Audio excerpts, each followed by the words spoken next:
नमस्कार दोस्तों, 1 अप्रैल 2021 के डेली एडिटोरियल डिस्कशन में आपका स्वागत है। देखते हैं कौन कौन से इंपॉर्टेंट आर्टिकल्स हैं। पहला article, still no recognition of the third tyre.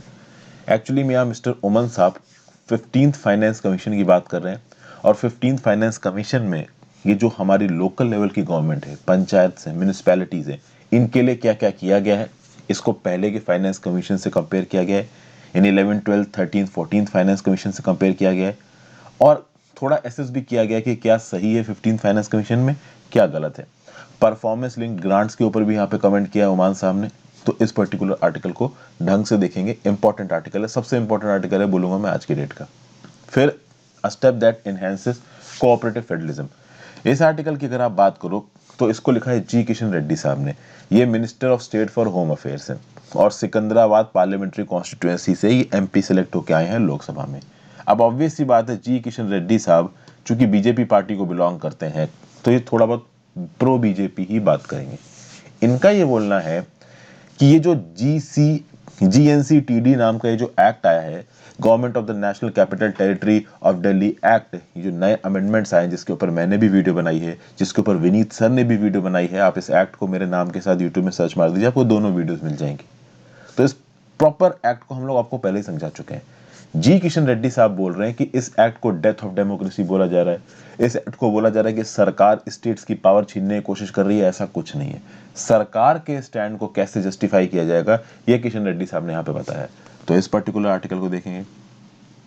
Next, India और अफगानिस्तान की डीलिंग में, अफगानिस्तान और पाकिस्तान में जो पीस टॉक्स चल रही हैं, यहाँ पे जयशंकर साहब ने रिसेंटली क्या कमेंट्स दिए, उसके ऊपर कल भी बात हुई थी, उसके ऊपर आज भी बात हुई है, और कैसा का जो इंडिया का स्टेप है वो प्रैक्टिकलिटी की तरफ जा रहा है, उसके बारे में बात हुई। तो कल भी इसको डिस्कस किया था, आज भी इसको थोड़ा बहुत जो छोटा मोटा दे रखा है देख लेंगे। फिर अगला आर्टिकल है द सेकेंड वेव। देखिए, इंडिया में कोरोना वायरस की सेकेंड वेव आ रही है, ऐसा बोला जा रहा है, ठीक है। और ये जो कोरोना वायरस की सेकेंड वेव इंडिया में आ रही है, ये सारे एहतियात लेने के बाद आ रही है। अभी ये तो नहीं बोलना चाहिए कि सारे एहतियात, क्योंकि इलेक्शन का माहौल चल रहा है, इलेक्शन के माहौल में बड़ी बड़ी रैलीज होती हैं, जहां जहां पे जिन जिन स्टेट्स में इलेक्शंस होते हैं वहां पे रिलीजियस गैदरिंग भी अलाउ कर देती है सरकार, तो फिजिकल डिस्टेंसिंग जैसी चीजें चली जाती हैं। अब प्रॉब्लम ये है, गवर्नमेंट इस समय वैक्सीनेशन की बिल्कुल जबरदस्त स्टेज पे चल रही है। 2 मिलियन वैक्सीन को, 2 मिलियन डोजेस को रोज लोगों को दिया जा रहा है। तो सरकार इसी बात से परेशानी में है कि भाई जिन स्टेट्स में केस बढ़ रहे हैं वहां पे वैक्सीन भी दी जा रही है, तो एक्चुअली में ये केस बढ़ क्यों रहे हैं। तो इन सब चीजों के बारे में इस पर्टिकुलर आर्टिकल में मैंने बात की, इसको डिस्कस करेंगे। फिर एक आर्टिकल है ईपीएफ टैक्स रूल्स के बारे में। पहले भी मैंने एक वीडियो में ईपीएफ टैक्स रूल्स की बात की थी, लोगों को समझ में आया नहीं, तो आज मैं इसके रिस्पेक्ट में पीपीटी बना रहा हूँ, जल्दी इस चीज को आपके लिए लेके आऊंगा। आसाम में इलेक्शन की बात चल रही है तो इसलिए इसको स्किप किया है। Turkey on edge, this is an important topic. अगर आप देखो तो टर्की के अंदर जो उनके सेंट्रल बैंक के गवर्नर थे उनको निकाल दिया अर्डोगन ने। अर्डोगन इस समय पे टर्की में एक चीप मनी पॉलिसी लेके आने की कोशिश कर रहे हैं, और जो भी आपके सेंट्रल बैंक के गवर्नर्स आ रहे हैं पिछले 1-2 टर्म से टर्की में, वो कहीं ना कहीं डियर मनी पॉलिसी की बात कर रहे हैं, क्योंकि इन्फ्लेशन को कंट्रोल करने के लिए पैसे के फ्लो को इकोनॉमी में कम करना पड़ेगा। लेकिन अर्डोगन साहब पैसे के फ्लो को इकोनॉमी में ज्यादा कर रहे हैं, और सेकेंड एंड जो है इकोनॉमिक्स के लोगों का, स्टैटिस्टिशियंस का, वो बोल रहा है कि भाई पैसे के फ्लो को इकोनॉमी में कम करो। टर्की की अगर आप करेंसी देखो लीरा, तो उसकी वैल्यू काफी गिर रही है। टर्की के लीरा डिनोमिनेटेड बॉन्ड्स में इन्वेस्टर्स कम पैसा खत्म कर रहे हैं। तो ये जो पूरी की पूरी फाइनेंशियल क्राइसिस सी आ रही है टर्की में, उसके बारे में यहाँ पे बात की गई। तो इस पर्टिकुलर आर्टिकल को भी हम लोग देखेंगे। तो शुरुआत करते हैं सबसे पहले आर्टिकल से। उससे पहले थोड़ा सेल्फ प्रमोशन, वीडियो पे लाइक का बटन, अगर अब तक आपने इस वीडियो को शेयर नहीं किया कर दीजिए, इस चैनल को शेयर और सब्सक्राइब नहीं किया है तो वो भी कर दीजिए। मुझे हेल्प करने के लिए आप ज्वाइन बटन दबा के चैनल के मेंबर बन सकते हैं।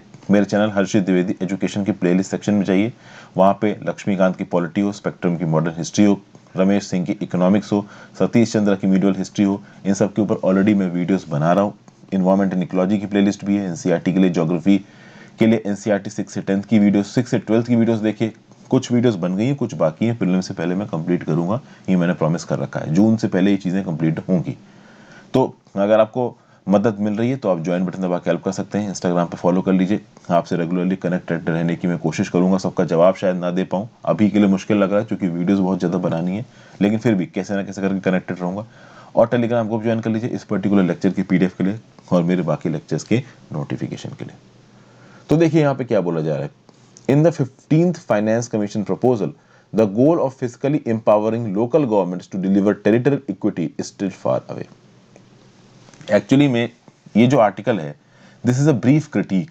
कहने का मतलब है कि 15th फाइनेंस कमीशन के जो भी रिकमेंडेशंस आए हैं with respect to local governments, उन रिकमेंडेशंस में क्या सही है क्या गलत है इसको थोड़ा बहुत खंगालने की कोशिश की गई है। यूनियन फाइनेंस कमीशन का काम है to rectify the vertical and horizontal imbalances in resources and expenditure responsibilities between union and states. यहाँ पे वर्टिकल इम्बैलेंसेस की बात करो तो क्या होगा दोस्तों, हॉरिजॉन्टल इम्बैलेंसेस में मतलब क्या होता है कि भैया अलग अलग मिनिस्ट्रीज को पैसा आपने एलोकेट कर दिया, ठीक है ना भाई।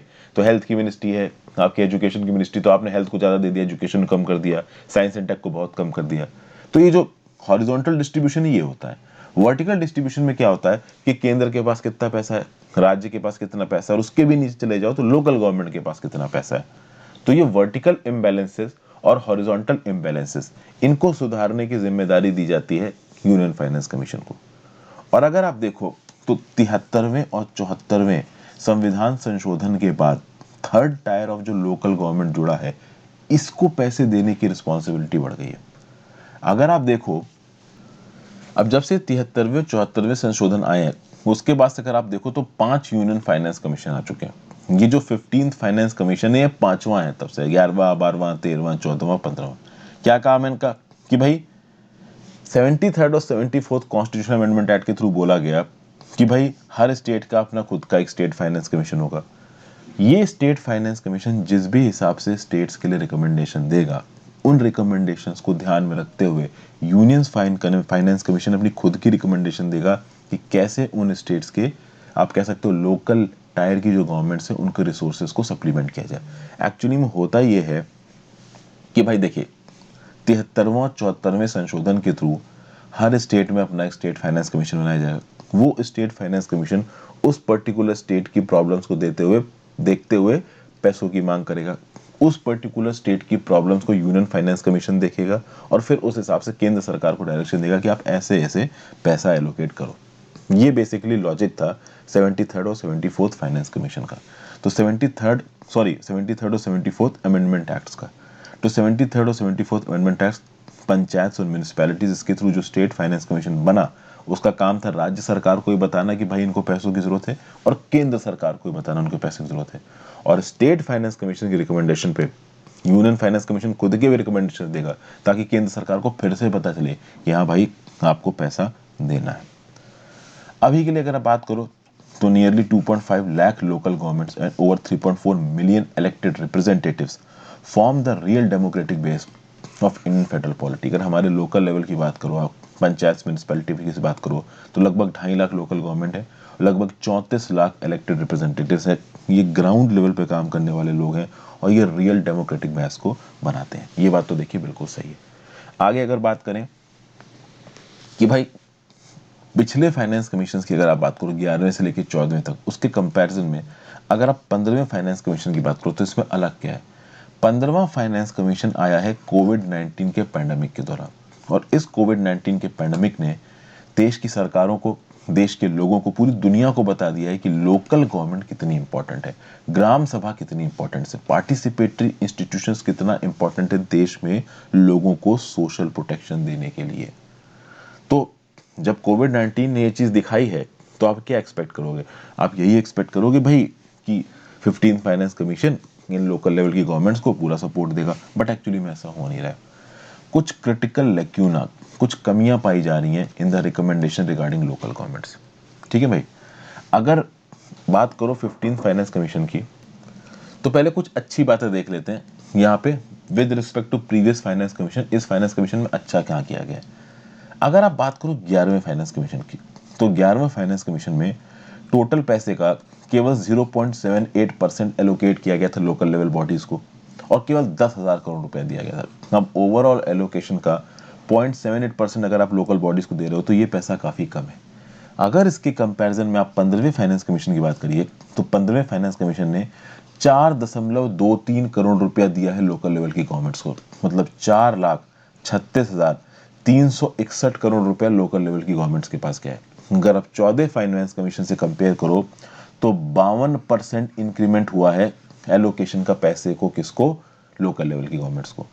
और सबसे अच्छी बात यहाँ पे ये है कि भाई for improving primary health centres 70,000 crore का लोकेशन किया गया है, यहाँ पे एलोकेशन किया गया है यहाँ पे फाइनेंस कमीशन के द्वारा। तो मतलब प्राइमरी हेल्थ सेंटर्स को बनाने के लिए 70,000 करोड़ रुपए का एलोकेशन। ऑब्वियसली बात है, ये कोरोना के पैंडेमिक के रिस्पेक्ट में आप इसको देख सकते हो, प्लस ओवरऑल फाइनेंसेस के 4.23% टू लोकल लेवल बॉडीज, जिसके थ्रू 4,36,361 करोड़ रुपए लोकल लेवल बॉडीज को दिया जाएगा। अगर आप 11वें फाइनेंस कमीशन से कंपेयर करते हो तो डेफिनेटली कुछ इंप्रूवमेंट्स तो है, ये तो नहीं बोला जा सकता कि कुछ भी इंप्रूवमेंट नहीं है। लेकिन अब एक और स्पेसिफिक बात बताई जा रही है, किसी भी डेमोक्रेसी में बदलती परेशानियों के हिसाब से आपको उनके सॉल्यूशंस को भी बदलना पड़ेगा। तो किसी भी, और खासकर किसी भी ट्रांसफर सिस्टम में जहां पे पैसा आप ट्रांसफर कर रहे हो लोगों के पास, वहां पे कंटिन्यूटी और चेंज, ये दो चीजें बहुत ज्यादा इंपॉर्टेंट हो जाती हैं। अगर आप बात करो, all the commissions since the 11th commission have tied specific items of expenditure to local grants and the 15th finance commission has raised this share to 60%। अभी बात बोलो कि लोकल ग्रांट्स के, भाई देखिए, हर इंसान की डेली मर्रा की जिंदगी में कुछ जरूरत है। उसको पीने के लिए पानी चाहिए, ठीक है, सैनिटेशन सफाई के लिए चीजें होनी चाहिए, रेन वाटर हार्वेस्टिंग, ये भी एक प्रकार की लोकल रिक्वायरमेंट हो गई, और इन सब रिक्वायरमेंट्स को पूरा करने के लिए पैसा चाहिए। अभी रेन वाटर हार्वेस्टिंग के इक्विपमेंट्स को लगाना है तो पैसा खत्म करना पड़ेगा, फ्री में ये इक्विपमेंट्स कहीं पे भी नहीं मिलते हैं। तो क्या बोला गया यहाँ पे कि भाई लोकल चीजों को पूरा करने के लिए सरकार को पैसा देना चाहिए, तो सरकार ने बोला कि हम ग्रांट देंगे, उन ग्रांट को बोला गया लोकल ग्रांट्स। मतलब कि लोकल लेवल पे लोगों की जो जो भी जरूरतें हैं उन जरूरतों को पूरा करने के लिए ग्रांट दी जाएगी, पैसा दिया जाएगा, और उस पैसे को क्या बोला गया, उस पैसे को बोला गया लोकल ग्रांट्स। इस 15th फाइनेंस कमीशन ने 60% पैसा लोकल ग्रांट्स को एलोकेट करके रखा हुआ है, ठीक है। तो कहीं ना कहीं अगर देखा जाए तो ये जो लोकल ग्रांट्स हैं ये कोऑपरेटिव फेडरलिज्म को बढ़ाने की कोशिश कर रही हैं। लेकिन अभी इन लोकल ग्रांट्स में भी परफॉर्मेंस बेस्ड ग्रांट को कम कर दिया गया। परफॉर्मेंस बेस्ड ग्रांट्स केवल 8,000 करोड़ रुपए की हैं, और ये परफॉर्मेंस बेस्ड ग्रांट्स 8,000 करोड़ रुपए की किस चीज को लेके हैं, फॉर बिल्डिंग न्यू सिटीज, मतलब नए शहर बनाने के लिए 8,000 रुपए की परफॉर्मेंस बेस्ड ग्रांट है। कहने का मतलब ये कि पंचायती राज इंस्टीट्यूशंस जो गांव के लेवल पे काम करते हैं उनकी कोई परफॉर्मेंस बेस्ड ग्रांट नहीं है। अब यहां पे देखा जाए तो 13th फाइनेंस कमीशन के रिकमेंडेशंस को देखने की जरूरत है। परफॉर्मेंस लिंक ग्रांट्स वाला ये जो एलिमेंट है ये 13वें फाइनेंस कमीशन में जुड़ा गया था, और ये बोला गया था कि टोटल लोकल ग्रांट्स जितनी भी दी जाएंगी उसमें 35% पैसा एलोकेट किया जाएगा तब जब पंचायत 6 कंडीशंस को फुलफिल करें और अर्बन लोकल गवर्नमेंट्स 9 कंडीशंस को फुलफिल करें। और यहाँ पे इन पंचायत के ऊपर और अर्बन लोकल गवर्नमेंट्स के ऊपर कुछ स्पेसिफिक रिफॉर्म्स इंपोज करने का प्रेशर दिया गया। इनसे बोला गया कि भाई अलग अलग सर्विस सेक्टर्स में लोगों को सर्विसेज देने के लिए, जैसे ड्रिंकिंग वाटर की सर्विस प्रोवाइड करने के लिए, सॉलिड वेस्ट मैनेजमेंट की सर्विस प्रोवाइड करने के लिए इंडिपेंडेंट ऑम्बुड्समैन को सेटल किया जाए। तो इस प्रकार के सर्विस सेक्टर में बहुत सारे रिफॉर्म्स की डिमांड की गई, और इन रिफॉर्म्स के बेसिस पे ही 13th फाइनेंस कमीशन ने बोला आपको पैसा मिलेगा। इस प्रकार की जो चीज थी, मतलब कंडीशन बेस्ड ग्रांट, कि हाँ भाई आप कुछ रिफॉर्म करोगे तो आपको पैसा मिलेगा, ये 13वें फाइनेंस कमीशन में तो था, बट ये 15वें फाइनेंस कमीशन में कहीं ना कहीं मिसिंग है। अब मैं आपको बताता हूँ प्रॉब्लम क्या। प्रॉब्लम कुछ ऐसी है दोस्तों कि सरकार अगर परफॉर्मेंस लिंक्ड इंसेंटिव लेके आती है तो बहुत सारे लोग सरकार को क्रिटिसाइज करने लगते हैं कि सरकार बहुत ज्यादा एक्स्ट्राऑर्डिनरी खतरनाक कंडीशंस लगा रही है, स्टेट्स मीट नहीं कर पाएंगे, सरकार पैसा नहीं देना चाहती। एट द सेम टाइम सरकार बिना किसी कंडीशन के पैसा दे तो सरकार के ऊपर क्रिटिसाइज किया जाता है कि आपने कोई कंडीशन ही नहीं लगाई, अब तो लोग पैसा बर्बाद करेंगे। तो सरकार कुछ करे तो गाली खाए, ना करे तो गाली खाए, वो वाला हिसाब है। 13वें फाइनेंस कमीशन से 14वें फाइनेंस कमीशन पे आ जाते हैं। 14th फाइनेंस कमीशन ने क्या बोला कि जो परफॉर्मेंस ग्रांट है इसके शेयर को हम थोड़ा कट कर रहे हैं। पहले 13वें फाइनेंस कमीशन में 35% of the local grants performance based की गई थी। अब ये बोला गया कि ग्राम पंचायत में 10% और म्यूनिसिपैलिटीज में 20% जो ग्रांट है वो परफॉर्मेंस बेस्ड होगी। यानी कि इन म्यूनिसिपैलिटीज को और इन पंचायत को ये दिखाना पड़ेगा कि ये सर्टेन पैरामीटर्स पे परफॉर्म कर रही हैं, और अगर ये सर्टेन पैरामीटर्स पे परफॉर्म करेंगी तो ही इनको ग्रांट मिलेगी। और इसमें एक इंपॉर्टेंट पैरामीटर था showing improvement in own source revenue, यानी कि ये म्यूनिसिपैलिटीज और ये पंचायत अपने खुद के टैक्स कलेक्शन के सोर्सेज से कितना पैसा कमा रही है, इस चीज को भी यहाँ पे कंसीडर किया जाएगा। फिर भाई म्यूनिसिपैलिटी से बोला गया कि आप खुद के सर्विस लेवल बेंचमार्क्स को पब्लिश करेंगे बेसिक सर्विसेज के लिए। फिर यहाँ पे बोला गया the transformative potential in designing performance linked conditionalities for improving the quality of decentralized governance in the context of in different states is missing. क्या बोला गया भाई, स्टेट वाइज स्टेट की कंडीशनैलिटीज को देखते हुए, डिसेंट्रलाइज गवर्नमेंट को देखते हुए, अलग अलग जगहों के उनकी कॉम्पिटेंस लेवल को देखते हुए, परफॉर्मेंस के हिसाब से अगर ग्रांट दी जाती है तो अलग अलग स्टेट्स में कंपटीशन का माहौल बनता है, और ये कंपटीशन का माहौल अब पूरी तरीके से मिसिंग है। तो अब सरकारों को ये हो गया कि हाँ भाई पैसा तो मिलना ही है, आराम से खर्चा करो। ये बातें यहाँ पे हो गई। अब 15th फाइनेंस कमीशन की एक और इंपॉर्टेंट रिकमेंडेशन देखी जाए, is the entry level criterion to avail the union level grant by local governments. देखिए, लोकल गवर्नमेंट्स को यूनियन लेवल की ग्रांट लेनी है तो कुछ एंट्री लेवल क्राइटेरियन है। ऑब्वियस सी बात है, health grant free of cost दी जाएगी, हेल्थ ग्रांट में कोई कंडीशन नहीं है, ठीक है ना। बट लोकल गवर्नमेंट्स को बाकी जगहों पे एंट्री मारनी है तो भाई कुछ ना कुछ आपको क्राइटेरिया फुलफिल करने पड़ेंगे। मतलब कि यहाँ पे कुछ एलिजिबिलिटी क्राइटेरिया सेटअप कर दिए गए कि अगर ये एलिजिबिलिटी पूरी करते हो तो पैसा मिलेगा, नहीं तो पैसा मिलेगा ही नहीं। जैसे कि पंचायत को ये बोला गया कि आप ऑनलाइन सबमिशन करेंगे अपने एनुअल अकाउंट्स का, पिछले साल आपने कितना पैसा खत्म किया, आपके पास कितना पैसा आया, आपने पैसा खत्म किया तो क्या सही तरीके से खत्म किया, इसके लिए आपके जो अकाउंट्स हैं वो थर्ड पार्टी से ऑडिट होने चाहिए। तो कुल मिला के पंचायत के पास कितना पैसा आया, उन्होंने कितना खत्म किया, सही खत्म किया, गलत खत्म किया, इसकी ऑडिट रिपोर्ट, ये सब चीजें सरकार के पास सबमिट की जाएंगी। अगर आपने सबमिट नहीं की है, आप ग्रांट के लिए एलिजिबल नहीं हो। 15 फाइनेंस कमीशन में ये बोला गया है। अर्बन लोकल गवर्नमेंट के लिए भी ये कंडीशन रखी गई है, बट अर्बन लोकल गवर्नमेंट के लिए दो कंडीशन ज्यादा रखी गई है। देखिए कौन कौन सी है। After 2021-22 fixation of minimum floor for property tax ratios by the relevant state, followed by consistent improvement in the collection of property taxes in tandem with a state owns state domestic product। कहने का मतलब ये है कि पहली बात तो जो रेलिवेंट स्टेट्स हैं वो प्रॉपर्टी टैक्स रेट में मिनिमम फ्लोर रेट को स्टैब्लिश करेंगे, और बाद में वो इस बात को इंश्योर करेंगे कि प्रॉपर्टी टैक्सेस सही तरीके से इंप्लीमेंट किए जाए। होता क्या है, मुंबई, दिल्ली और बहुत बड़े बड़े शहरों में, इवन छोटे शहरों में भी होता ही है दोस्तों, कि एक फ्लोर रेट होता है, एक सर्कल रेट होता है प्रॉपर्टी का, कि मान लो 800 स्क्वायर फीट का प्लॉट है, अभी 800 स्क्वायर फीट के प्लॉट की मार्केट वैल्यू चल रही है 1 करोड़ रुपया, एक सेलर खरीदने वाले को 1 करोड़ रुपए में बेच रहा है, ठीक है।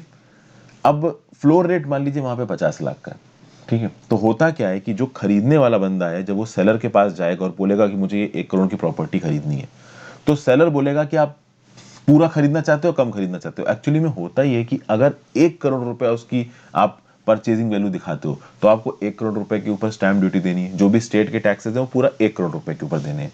तो यहाँ पे जो खरीदने वाला बंदा है वो बायर से बोलेगा कि साहब कुछ हो सकता है क्या, कुछ कम हो सकता है क्या। तो जो बेचने वाला पर्सन है वो ये बोलेगा कि देखिए 1 करोड़ में डीलिंग कर लेते हैं, लेकिन हम एग्रीमेंट 50 लाख का बनाएंगे, क्योंकि फ्लोर रेट 50 लाख है। फ्लोर रेट वो रेट होता है जिस रेट के नीचे आप प्रॉपर्टी को एक जगह पे नहीं बेच सकते, कम से कम उतने रेट पे तो आपको प्रॉपर्टी को बेचना ही है। तो भले ही ये जो डील है बायर और सेलर के बीच में फ्लैट की, ये 1 करोड़ में हो रही है, लेकिन उस डील का ऑन पेपर रिकॉर्ड कितने का आ रहा है, 50 लाख रुपए का आ रहा है। क्यों? क्योंकि स्टैंप ड्यूटी और बाकी टैक्सेस सरकार को 50 लाख की वैल्यू पे देने पड़ेंगे। तो ऑब्वियस सी बात है, खरीदने वाले को थोड़ा फायदा हो गया, उसको एक्स्ट्रा 50 लाख पे कोई टैक्स नहीं देना पड़ रहा है, और वो एक्स्ट्रा 50 लाख कुछ ब्लैक मनी के थ्रू, कुछ कैश के थ्रू ये पर्टिकुलर पर्सन बायर को दे देगा। ये होता है लॉजिक यहाँ पे। इसीलिए सरकारें ये बोल रही हैं कि फ्लोर रेट्स को प्रॉपर तरीके से रीऑर्गेनाइज करो, क्योंकि फ्लोर रेट्स के चलते काफी सारा करप्शन और ब्लैक मनी भी घूमता रहता है रियल एस्टेट के मार्केट में, और फ्लोर रेट्स के चलते सरकार का जो रेवेन्यू है वो भी कम हो जाता है। इसीलिए अर्बन लोकल गवर्नमेंट्स के ऊपर ये डिमांड रखी गई है कि आप फ्लोर रेट को प्रॉपर तरीके से इंप्लीमेंट करो। ठीक है भाई, एक बात यहाँ पे ये बोली गई है। फिर आगे बात करते हैं। Although finance commissions from the 11th to 14th have recommended measures to standardize the accounting system and update the auditing accounts, the progress made has been halting। कहने का मतलब ये है कि अब तक 11वीं से लेकर जो 14वां फाइनेंस कमीशन है उसने अलग अलग प्रकार के मेजर्स दिए अकाउंटिंग सिस्टम को स्टैंडर्डाइज करने के लिए, ऑडिटिंग अकाउंट्स को अपडेट करने के लिए, ठीक है।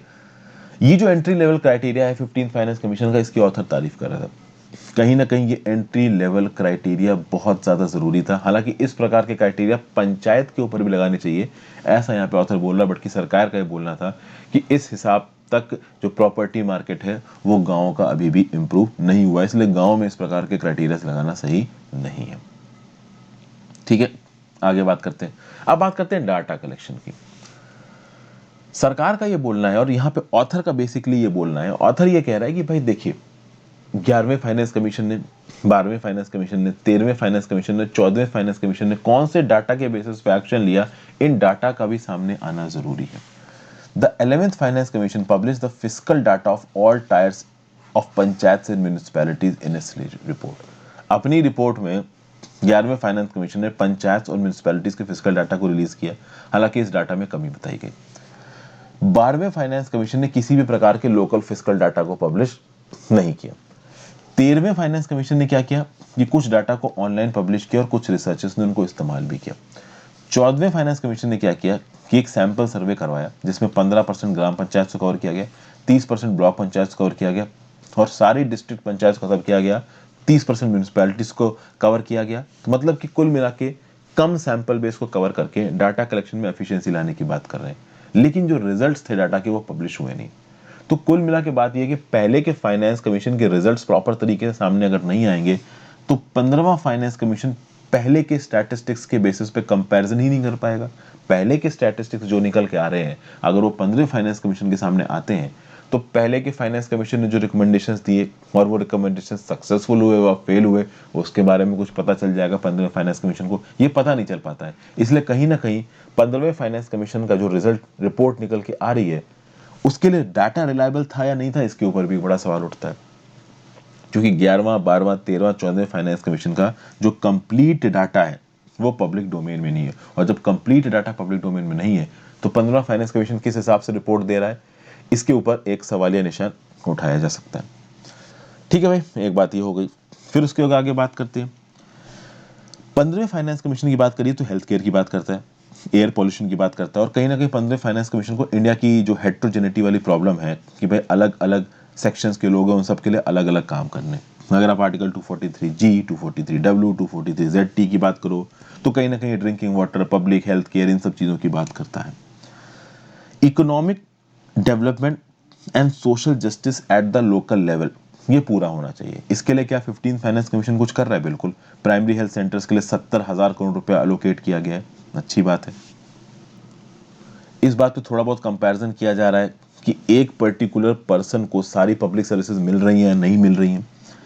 अगर इक्वलाइजेशन प्रिंसिपल की बात की जाए तो वर्ल्ड हेल्थ ऑर्गेनाइजेशन का 1978 में एक अल्मा आटा डिक्लेरेशन आया था, और इस अल्मा आटा डिक्लेरेशन ने क्या बोला था? Integrated local government centric approach with simultaneous focus on water, sanitation, shelter and life. ये मैंने लिखा नहीं, मैं आपको समझा देता हूँ। तो वर्ल्ड हेल्थ ऑर्गेनाइजेशन का अल्मा आटा डिक्लेरेशन क्या बोलता है कि भाई लोकल गवर्नमेंट की जो अप्रोच है वो इंटीग्रेटेड होना चाहिए with state government and central government, और ये तीनों लेवल्स ऑफ गवर्नमेंट मिलके ड्रिंकिंग वाटर, सैनिटेशन, शेल्टर जैसी प्रॉब्लम्स को सॉल्व करें। एक्चुअली में ये होना चाहिए। जो 15वां फाइनेंस कमीशन है वो यूनियन और स्टेट्स की ताकत को कहीं ना कहीं बैलेंस करने की कोशिश करता है, बट ये जो लोकल गवर्नमेंट है ये मिसिंग है। मतलब 15वां फाइनेंस कमीशन में इस बात पे बहुत ध्यान दिया गया है कि स्टेट गवर्नमेंट्स को प्रॉपर डेवल्यूशन मिले, यूनियन गवर्नमेंट्स के पास पूरा पैसा ना दिया चला जाए।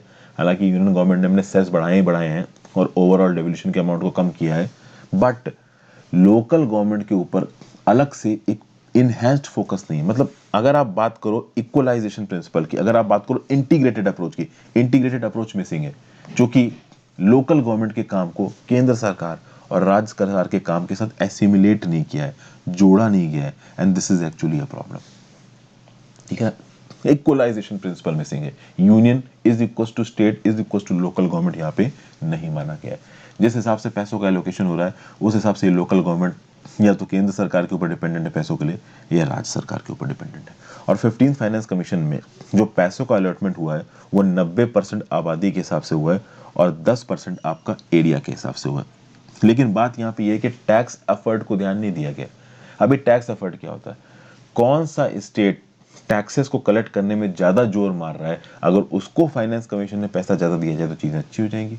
ठीक है ना भाई, आपको पता है कि इंडिया में बहुत सारे लोग इनकम टैक्स नहीं देते हैं, तो इनकम टैक्स को देने के प्रमोशन करने के लिए अगर कोई स्टेट अलग से स्टेप्स लेता है तो ऐसे में बोला जा सकता है कि भाई फाइनेंस कमीशन एक क्राइटेरिया लगा दे कि हाँ भाई ये स्टेट टैक्स कलेक्शन में ज़्यादा जोर मार रहा है तो इसको ज़्यादा पैसा दो, बट इस प्रकार की चीज़ें भी यहाँ पे नहीं की जा रही हैं। तो ये कुछ यहाँ पे आप कह सकते हो डेफिशिएंसीज पॉइंट आउट किए उमान साहब ने, किसमें, हमारे 15th फाइनेंस कमीशन के काम में, और कुछ अच्छी चीज़ें हैं वो भी पॉइंट आउट की। अब भाई GNC-TD एक्ट की बात कर लेते हैं कि भाई दिल्ली के केस में सरकार कौन है, राज्य की सरकार सरकार है या केंद्र की सरकार सरकार है। यहाँ पे एक बहुत अच्छा इंस्टेंस बताया है जी किशन रेड्डी साहब ने, ये इंस्टेंस आपको सब कुछ क्लियर कर देगा।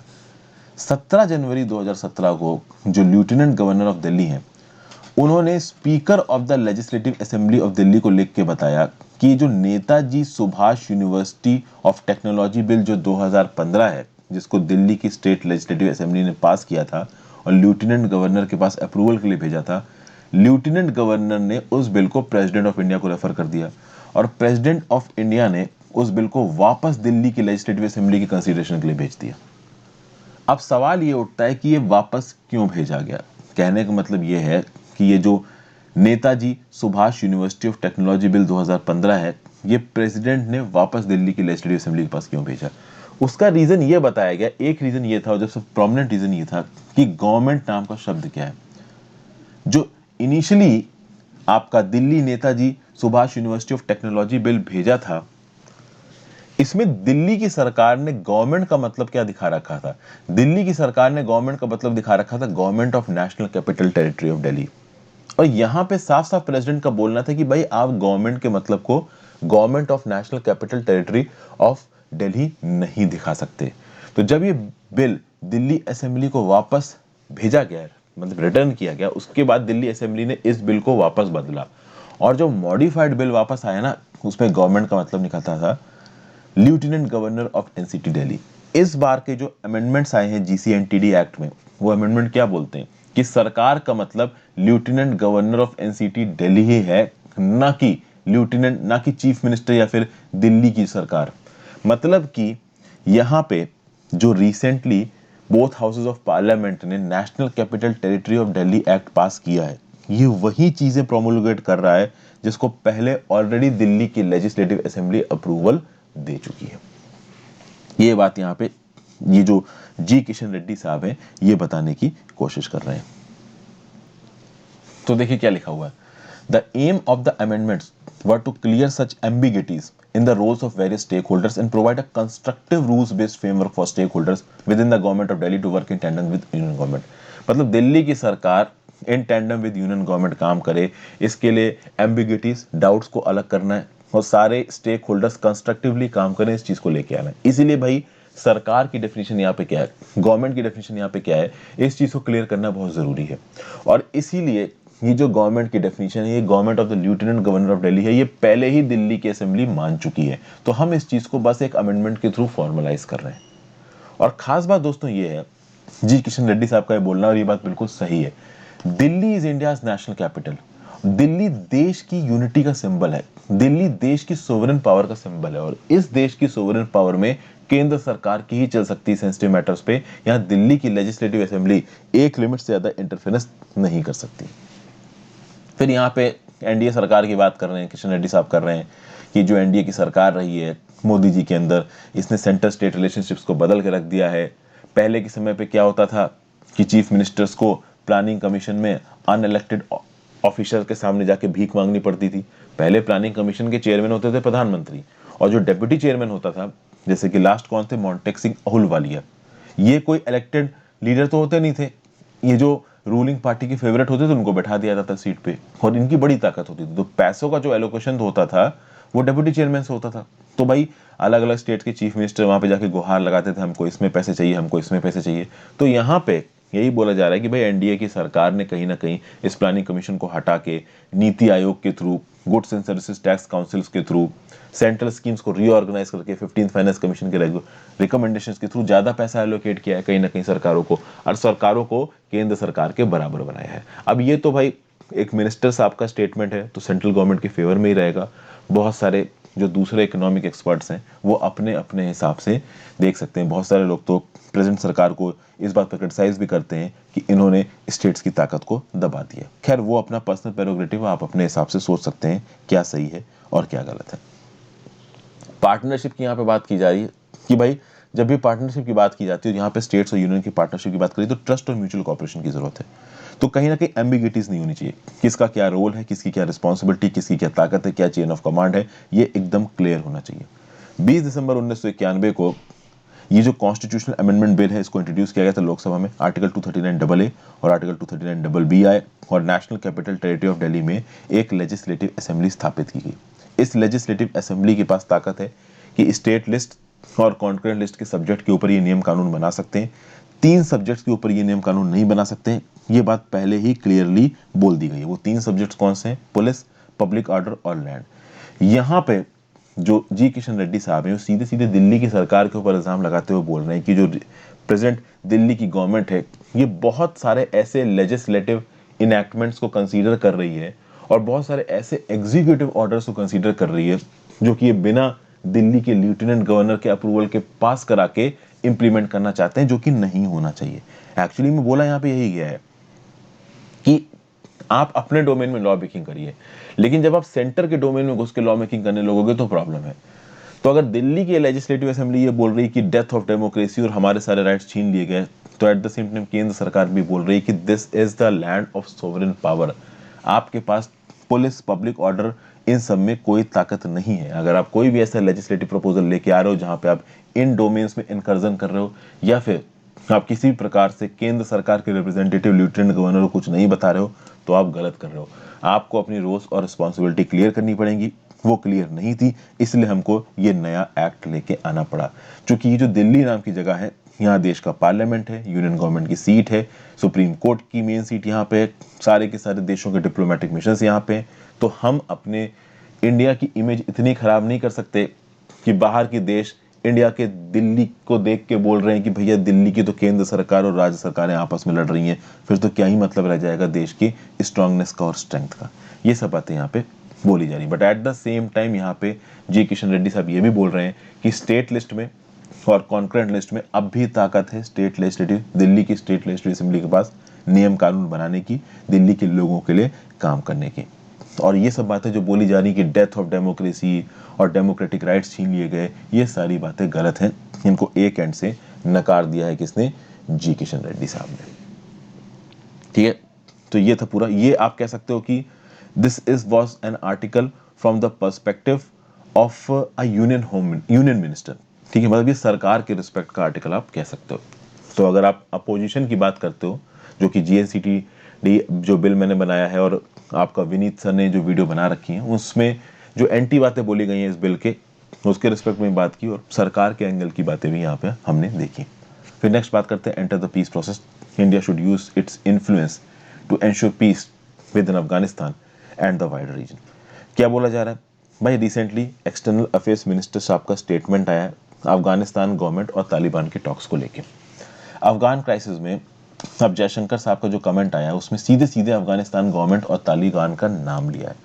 खास बात दोस्तों ये है कि 9th hurt of Asia conference जो हुई तजिकिस्तान में, वहां पे इंडिया ने क्या बोला कि भाई हम सपोर्ट करते हैं एक ऐसे डायलॉग को जहां पे अफगान गवर्नमेंट और तालिबान आमने सामने बैठ के बातचीत करेंगे। और यहाँ पे तालिबान का सीधे सीधे डायरेक्ट रेफरेंस दिया है इंडिया ने। इंडिया नॉर्मल कर तालिबान का कभी भी सीधे सीधे डायरेक्ट रेफरेंस नहीं देता। This is a rare direct reference to the insurgent groups. ठीक है, अगर आप बात करो 1990s के एरा की या 2000s के एरा की, तो उस समय पे इंडिया तालिबान के साथ किसी भी तरीके से डील करने के अगेंस्ट में था। लेकिन अब इंडिया की जो पोजीशन है वो कहीं ना कहीं इवॉल्व हो रही है। 2018 में रशिया ने होस्ट किया अफगान और तालिबान टॉक्स को। जब 2018 में रशिया ने अफगान और तालिबान टॉक्स को होस्ट किया, उस समय पे इंडिया ने अपना एक डिप्लोमेटिक डेलीगेशन भेजा बातचीत में पार्टिसिपेट करने के लिए। अगर इंडिया स्टेडफास्टली अपने इस कह सकते हो स्टांस पे अड़ा रहता कि हम तालिबान के साथ बातचीत ही नहीं करेंगे, तो इंडिया अपना कोई रिप्रेजेंटेटिव वहां पे भेजता ही नहीं। फिर आप देखिए सितंबर 2020 में जब इंट्रा अफगान पीस टॉक्स हुए डोहा में, उस समय पे मिस्टर जयशंकर साहब प्रेजेंट थे इनॉग्रल सेशन में। हालांकि ये सेशन वर्चुअल हो रहा था, वीडियो लिंक के थ्रू हो रहा था। At the same time India ने ये भी बोला कि जो इंडिया की पोजीशन है वो पुरानी है कि अफगानिस्तान में किसी भी प्रकार का पीस प्रोसेस अफगान लेड होना चाहिए, अफगान ओन्ड होना चाहिए और अफगान कंट्रोल्ड होना चाहिए। और एट द सेम टाइम यहाँ पे जो बाइडेन की जो एडमिनिस्ट्रेशन है, जो यूएस एडमिनिस्ट्रेशन है, वो पीस पुश की तरफ जा रही है और कहीं ना कहीं वो चाह रहे हैं कि इंडिया भी इस पूरे प्लान में इन्वॉल्व हो। बाइडेन का प्लान क्या है? बाइडेन का प्लान ये है कि अ यूनिटी ट्रांजिशन गवर्नमेंट, मतलब कि अफगानिस्तान में जब यूएस बाहर निकले तो जो सरकार आए उस सरकार में अफगानिस्तान के सरकार के भी लोग हों और आपके तालिबान के भी रिप्रेजेंटेटिव्स हों, क्योंकि तालिबान अब अफगानिस्तान के अंदर काफी ताकतवर बन के सामने आया। ठीक है, उसके साथ साथ बाइडेन का भी ये बोलना है का UN led multilateral conference of envoys from India, China, Iran, Pakistan, Russia and the US. कहने का मतलब ये है कि अफगानिस्तान में यूनाइटेड नेशंस का इन्वॉल्वमेंट होना चाहिए, एक मल्टीलेटरल कॉन्फ्रेंस होनी चाहिए, India, China, Iran, Pakistan, Russia, US के रिप्रेजेंटेटिव्स होने चाहिए। और एक बार यूएस के ट्रूप्स बाहर निकल जाए तो ये रिप्रेजेंटेटिव्स कैसे पीस प्रोसेस को मेंटेन करेंगे, इसके ऊपर प्रॉपर एक थॉट प्रोसेस होना चाहिए। अब इन सब चीजों में ये जो यूएन लेड पीस प्रोसेस है और खासकर ये जो यूएस स्पॉन्सर्ड पीस प्रोसेस है, इसमें इंडिया अपने आप को प्रोएक्टिवली इन्वॉल्व हो रहा है और इस पीस प्रोसेस में कहीं ना कहीं तालिबान इन्वॉल्व है, तो इंडिया तालिबान के साथ इंगेज कर रहा है। और इंडिया के लिए तालिबान के साथ इंगेज करना बहुत ज्यादा जरूरी है। कहते हैं ना कि एक देश की फॉरेन पॉलिसी में रियलिज्म होना चाहिए, यहाँ पे इंडिया की फॉरेन पॉलिसी में रियलिज्म आ रहा है। अफगानिस्तान की रियलिटी है तालिबान। तालिबान अब कोई छोटी मोटी फोर्स नहीं रहेगी अफगानिस्तान में। अफगानिस्तान की मेन रूरल टेरिटरीज के ऊपर कब्जा है तालिबान का, समझ गया? यूएसए ऑलरेडी तालिबान के साथ एक डील साइन कर चुका है। अगर यूएस तालिबान को एक पोटेंट ग्रुप नहीं मानता होता तो उसके साथ डील ही नहीं साइन करता। तो जब यूएसए का फॉरेन पॉलिसी स्टैंस बोल रहा है कि वो तालिबान के एग्जिस्टेंस को मानते हैं, तो कहीं ना कहीं इंडिया को भी मानना ही पड़ेगा। 1 मई को अफगानिस्तान से अमेरिकन ट्रूप्स को पुल बैक करना है। ऑब्वियस बात है, अप्रैल अभी के लिए शुरू हो चुका, आज 1 अप्रैल है, तो जो डेडलाइन है वो काफी पास है। चाइना बहुत पहले ही तालिबान के साथ बातचीत शुरू कर चुका है। रशिया भी तालिबान और अफगानिस्तान सरकार के बीच में जो बहस है उसको मॉस्को में होस्ट कर चुका है। तो ये बड़ी बड़ी ताकतें सब तालिबान के एग्जिस्टेंस को मान रही हैं। यूरोपियन पावर्स भी अब कहीं ना कहीं तालिबान के साथ बातचीत करने में इंटरेस्ट दिखा रहे हैं। तो इंडिया को अपना एटीट्यूड फ्लेक्सिबल रखना पड़ेगा, एडेप्टिव रखना पड़ेगा, और कहीं ना कहीं इंडिया इसको एडेप्टिव रख भी रहा है। और अगर बात करो, जब से तालिबान का फॉल हुआ है, India has cultivated deep ties with the Afghan people and the government. Taliban के फॉल के बाद इंडिया ने बहुत डीप टाइज कल्टीवेट किए अफगानिस्तान की गवर्नमेंट के साथ, वहाँ के लोगों के साथ। हमने अफगानिस्तान में काफ़ी सारा पैसा इन्वेस्ट किया है उनके मल्टीपल प्रोजेक्ट्स में। अफगानिस्तान की पार्लियामेंट की बात कर लीजिए, सलमा डैम की बात कर लीजिए, एजुकेशन की बात कर लीजिए, power generation, irrigation, infrastructure development, हमने बहुत ज़बरदस्त तरीके से पैसा, आप कह सकते हो, अफगानिस्तान में ऑलरेडी इन्वेस्ट कर रखा है। अफगानिस्तान को जो पहला बैच ऑफ कोरोना वायरस की वैक्सीन का मिला, वो भी इंडिया से मिला। रिसेंटली इंडिया ने एक एग्रीमेंट साइन किया है काबुल के पास शाहतूत डैम को बनाने का। तो कुल मिला के इकोनॉमिक, स्ट्रेटेजिक और सिक्योरिटी टाइज इंडिया और अफगानिस्तान में बहुत ज्यादा है।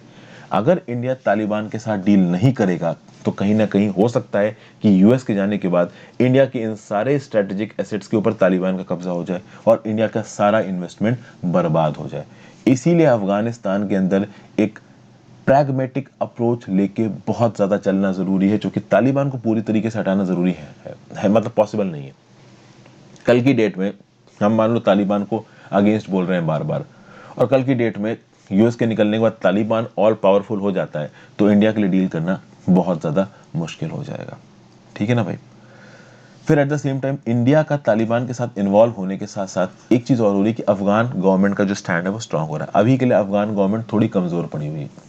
ये जो बड़ी बड़ी कंट्रीज हैं, चाइना, रशिया और यूएस जैसी, ये तालिबान को पटाने में लगी हैं और अफगान गवर्नमेंट को कॉम्प्रोमाइज करने को बोला जा रहा है। तो इस चक्कर में अफगानिस्तान की गवर्नमेंट भी खराब है।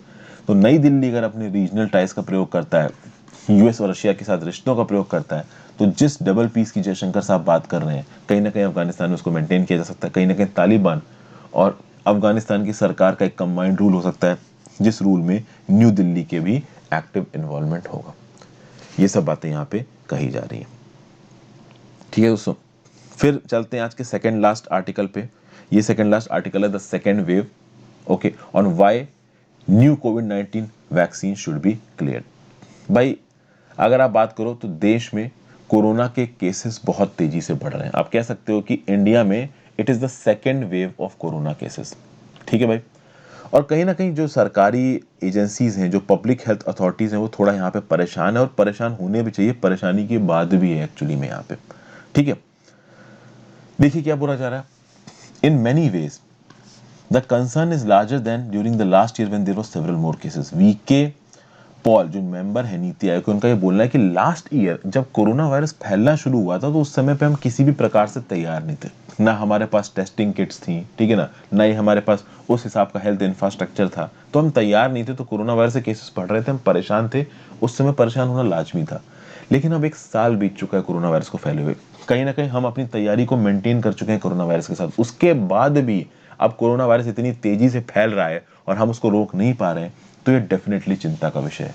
और ऐसा यहाँ पे बोला जा रहा है कि जो सिचुएशन है, this is going from bad to worse. और इसके कंटेक्स्ट में आपके जो हेल्थ सेक्रेटरी हैं राजेश भूषण साहब, इन्होंने भी ये बोला है कि भाई what ever has happened in the last 2 weeks, हमें बहुत अर्जेंट एक्शन लेने की जरूरत है। 1 मार्च के समय पे कोरोना वायरस के केसेस धीरे धीरे बढ़ रहे थे, अब एकदम से बढ़ते नजर आ रहे हैं। 1 मार्च को लगभग 3000 एक्टिव केसेस कोरोना वायरस के ज्यादा आ गए हैं। ओके, जो डेली डेथ्स हैं वो भी दिन की 112 से बढ़ के 354 पे पहुंच गई हैं। अब ये सब चीजें कहीं ना कहीं प्रॉब्लमेटिक है। ये सब चीजें एक और कंटेक्स्ट में प्रॉब्लमेटिक हो जाती हैं कि भाई इंडिया में वैक्सीनेशन प्रोसेस बहुत तेजी से चल रहा है, और जब वैक्सीनेशन प्रोसेस बहुत तेजी से चल रहा है तो हमको ये लगना चाहिए कि चीज सॉल्व होगी, बट यहाँ पे चीजें सॉल्व होती नजर नहीं आ रही, और ट्रिकी होती नजर आ रही। अगर आप देखो 20 मार्च तक कोवैक्सीन और कोविशील्ड की 6.3 करोड़ डोजेस सरकार लोगों को एडमिनिस्टर कर चुकी है। ऑलमोस्ट अब प्रतिदिन 20 लाख लोगों को कोरोना की वैक्सीन दी जा रही है। और सबसे खास बात यह है कि जिन स्टेट्स में सबसे ज्यादा कोरोना वायरस फैल रहा है, जैसे कि महाराष्ट्र हो गया, गुजरात हो गया, कर्नाटका हो गया, केरला हो गया, मध्य प्रदेश हो गया, इन पर्टिकुलर स्टेट्स में लोग वैक्सीनेशन भी ज्यादा कराना चाहते हैं। तो इन पर्टिकुलर स्टेट्स में लोग वैक्सीनेशन ज्यादा कराना चाहते हैं, और इन्हीं पर्टिकुलर स्टेट्स में कोरोना वायरस भी बहुत फैल रहा है। पंजाब भी एक ऐसा स्टेट है जहां पे वैक्सीनेशन के लिए लोग पीछे ज्यादा नहीं दौड़ रहे और तेजी से कोरोना फैल रहा है। तो कुल मिला के यहाँ पे ये वाली जो बात बोली गई है कि भाई वैक्सीन हेजिटेंसी प्रॉब्लम नहीं है अब, क्योंकि बहुत सारे लोग यहाँ पे वैक्सीनेशन के लिए सामने आ रहे हैं। एट द सेम टाइम सरकार जो लोकल वैक्सीन कंपनीज हैं, जैसे कि सीरम इंस्टीट्यूट ऑफ इंडिया और भी जो कंपनीज हैं, भारत बायोटेक, जिन्होंने इंटरनेशनल कमिटमेंट्स कर रखे हैं, अभी कोवैक्सीन के और कोविशील्ड के हजारों की तादाद में इंटरनेशनल ऑर्डर्स हैं इन कंपनीज के पास। तो भारत सरकार ने इन कंपनीज को सीधे सीधे बोल दिया है कि भाई देश के लिए भी आपको वैक्सीन बनानी है, आपको सिर्फ बाहर एक्सपोर्ट के लिए वैक्सीन नहीं बनानी है। तो कुल मिला के यहाँ पे वैक्सीनेशन के बावजूद जो इतना कोरोना फैल रहा है वो एक प्रॉब्लम है। अब यहाँ पे सेंटर और स्टेट गवर्नमेंट्स की भी एक स्टैंड को समझाया गया। जब कोरोना के केस नीचे जाने लगते हैं तो केंद्र सरकार और राज्य सरकार अपना क्रेडिट लेने लगती है कि देखिए हमने कितने अच्छी तरीके से हैंडल किया, केसेस नीचे जा रहे हैं।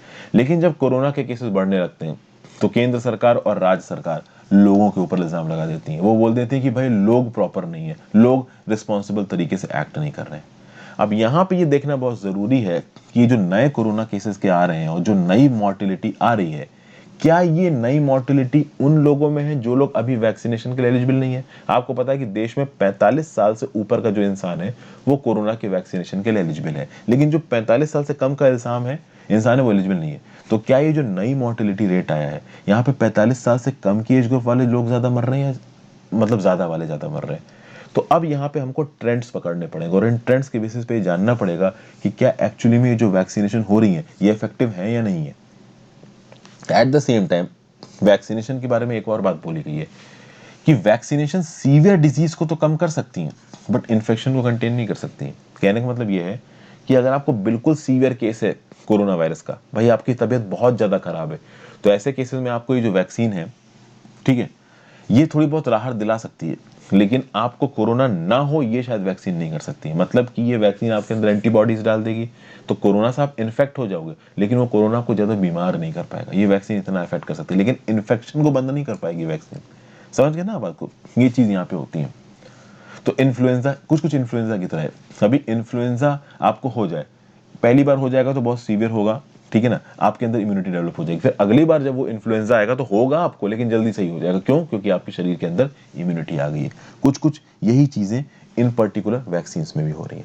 यहाँ पे भाई सरकार को एक और बात पर क्रिटिसाइज किया जा रहा है। सरकार लोगों के नॉर्मल मूवमेंट को ब्लेम कर रही है। सरकार बोली कि लोग सड़कों पे ज्यादा घूम रहे हैं, उस चक्कर में कोरोना फैल रहा है। जबकि सरकार ये नहीं देख रही है कि आप ये जो 7 स्टेट्स और यूनियन टेरिटरी में इलेक्शन करवा रहे हो, इन इलेक्शंस के चलते कितने लोग सड़कों पे आ रहे हैं, और जब ज्यादा लोग सड़कों पे आएंगे तो रिलीजियस गैदरिंग्स होंगी, पॉलिटिकल मेलाज होंगे, तो क्या वहां पे फिजिकल डिस्टेंसिंग होगी? ऑब्वियसली नहीं होगी। तो भाई आप खुद इलेक्शन मोड में हो, इतने पॉलिटिकल मेलाज, रिलीजियस गैदरिंग करवा रहे हो, तो वहां पे कोरोना फैलेगा ना, आप लोगों को कैसे ब्लेम कर सकते हो? समझ गए भाई? फिर at the same time protective abilities के बारे में भी लोगों को अवेयर कराना जरूरी है। जैसे जैसे समय बीतता जाता है, लोगों का डर खत्म होता जाता है। ओके, लोगों का डर खत्म होता जाता है तो वो फिजिकल डिस्टेंसिंग और जो भी उनके प्रोटेक्शन नॉर्म्स है उनको इग्नोर करते जाते हैं। जरूरी है कि यहाँ पे प्रोटेक्शन नॉर्म्स को लोग लागू करके रखें, फिजिकल डिस्टेंसिंग करें, पर्सनल प्रोटेक्टिव इक्विपमेंट पहने, मास्क पहने, ये बहुत ज़्यादा ज़रूरी है। ठीक है, ये सब बातें यहाँ पे कही जा रही हैं।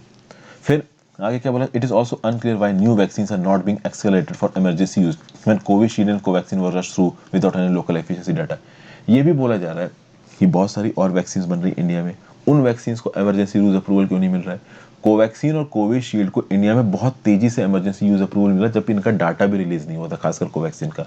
तो जो बाकी इमरजेंसी यूज ऑथराइजेशन के लिए वैक्सीन बन रही है उनको आप अप्रूवल क्यों नहीं दे रहे हो? तो इस बारे में भी यहाँ पे बहुत से सवाल उठाए जा रहे हैं।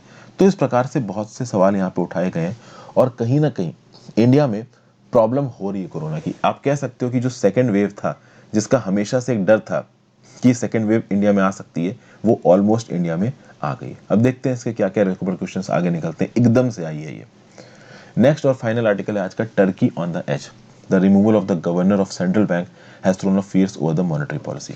रिसेंटली टर्की के सेंट्रल बैंक के जो गवर्नर हैं उनको हटा दिया रेसिप ताइयप एर्दोगन साहब ने, जिसके चलते जो लीरा की वैल्यू थी वो ग्लोबल मार्केट्स में 14% गिर गई। रिसेंटली आप देखो तो लीरा बहुत ज्यादा नीचे गिरा है। पहले एक लीरा में 10 रुपए मिल रहे थे, अब एक लीरा में 8 ही रुपए मिल रहे हैं, 8.5 रुपए।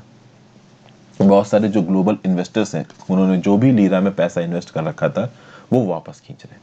उसके चलते यहाँ पे कुछ आप बताएं रीजंस बताया जा रहा है। पहला रीजन क्या बताया जा रहा है कि भाई जो प्रेसिडेंट साहब है रेसिप ताइयप एर्दोगन साहब, इनका डेप्ट fuel model of growth, dept fuel model of growth मतलब इंटरनेशनल मार्केट से खूब सारा पैसा उठाओ, उस पैसा को इकोनॉमी में पंप इन करो, इकोनॉमिक एक्टिविटी बढ़ेगी, इकोनॉमिक ग्रोथ बढ़ेगी। लेकिन उसके चलते इन्फ्लेशन भी बढ़ रहा है। जब इन्फ्लेशन बढ़ रहा है तो भाई प्रॉब्लम है। रिसेंटली अगर आप देखो तो नाकी अकबर साहब, ये पहले के फॉरेन फाइनेंस मिनिस्टर और इकोनॉमी मिनिस्टर रह चुके हैं, ठीक है ना, इनको हटा दिया। ठीक है, ये अभी के लिए जो नाकी अकबर थे, जो अभी टर्की के सेंट्रल बैंक के गवर्नर थे, पहले फाइनेंस मिनिस्टर, इकोनॉमी मिनिस्टर भी रह सकते हैं, ये 4 महीने ही हुए थे इनको अपनी पोस्ट पर आए हुए, इनको हटा दिया गया। क्यों हटा दिया गया? इनको इसलिए हटा दिया गया कि उन्होंने रेट ऑफ इंटरेस्ट बढ़ा दिया। ये बेसिकली रेपो रेट की बात हो रही है, जैसे इंडिया में रेपो रेट होता है ना, वैसे टर्की का रेट की बात हो रही है यहाँ पे। ये इंटरेस्ट ऑफ रेट को बढ़ा रहे हैं। जब इंटरेस्ट रेट बढ़ाते हो तो आप डियर मनी पॉलिसी करते हो। होता यह है कि जब आप इंटरेस्ट रेट बढ़ाते हो तो जो सेंट्रल बैंक होती है वो शेड्यूल्ड कॉमर्शियल बैंक्स को पैसा ज्यादा रेट ऑफ इंटरेस्ट पे देती है, तो लोगों के पास पैसा ज्यादा रेट ऑफ इंटरेस्ट पे पहुंचता है। जब लोगों के पास पैसा ज्यादा रेट ऑफ इंटरेस्ट पे पहुंचेगा तो लोग पैसा लेंगे ही नहीं, तो इकोनॉमी में पैसा कम हो जाएगा, इकोनॉमी में पैसा कम हो जाएगा, इकोनॉमिक एक्टिविटी कम हो जाएगी, इन्फ्लेशन कम हो जाएगा। ये सिंपल लॉजिक होता है। एर्दोगन साहब का ये नहीं मानना। एर्दोगन साहब का ये बोलना है कि भाई पैसा पंप इन करो इकोनॉमी में, चीप मनी पॉलिसी करो। ज्यादा पैसा पंप इन होगा इकोनॉमी में, ज्यादा इकोनॉमिक एक्टिविटी होगी, इन्फ्लेशन थोड़ा बढ़ भी जाएगा तो देखा जाएगा। ये सब बातें यहाँ पे कही जा रही हैं। ओके, पहले भी 2019 में मुराद सितिनकाया, ये जब आपके टर्की के सेंट्रल बैंक के हेड थे, इनके भी आप कह सकते हो टेन्योर को पहले खत्म कर दिया गया। क्यों? क्योंकि ये भी लेंडिंग रूट्स को रिड्यूस करने से मना कर रहे थे। तो कुल मिला के यहाँ पे एर्दोगन साहब का ये स्टांस रहा है कि जो बेंचमार्क लेंडिंग रेट है इसको कम करो, चीप मैनेसी पॉलिसी को अडेयर करो। और पिछले 1-2 बार से जो भी सेंट्रल बैंक के गवर्नर आ रहे हैं वो डियर मनी पॉलिसी को फॉलो कर रहे हैं, वो इंटरेस्ट रेट को बढ़ाने की बात कर रहे हैं। तो कुल मिला के यहाँ पे मिस्टर एर्दोगन साहब के ऊपर ये इल्जाम लगाया जा रहा है कि सेंट्रल बैंक के काम करने के तरीके और इंडिपेंडेंस के साथ इंटरफेयर कर रहे हैं मिस्टर एर्दोगन साहब। मिस्टर एर्दोगन साहब का ये बोलना है कि जो कंट्री का कंस्ट्रक्शन सेक्टर है, जो कंजम्पशन बूम है, ये बढ़ता रहना चाहिए, कंट्री में हॉट मनी का फ्लो बढ़ता रहना चाहिए, भले ही थोड़ा बहुत इन्फ्लेशन बढ़ जाए चलेगा। लेकिन यहाँ पे एर्दोगन साहब के ऊपर ये इल्जाम लगाया जा रहा है कि ये 2018 का डिबैकल भूल गए। 2018 में टर्की में इंटरेस्ट रेट इतने ज्यादा हो गए थे कि एक लिमिट से ज्यादा इन्फ्लेशन बढ़ गया था। 2018 में टर्किश लीरा का करेंसी बैक डाउन हो गया था, 30% लीरा की वैल्यू वाइप ऑफ हो गई थी, साइक रॉकेटिंग इन्फ्लेशन आ गया था टर्की में। और ये टर्की का पहला रिसेशन था इन अ डेकेड। समझ गया बात को। अगर आप बात करो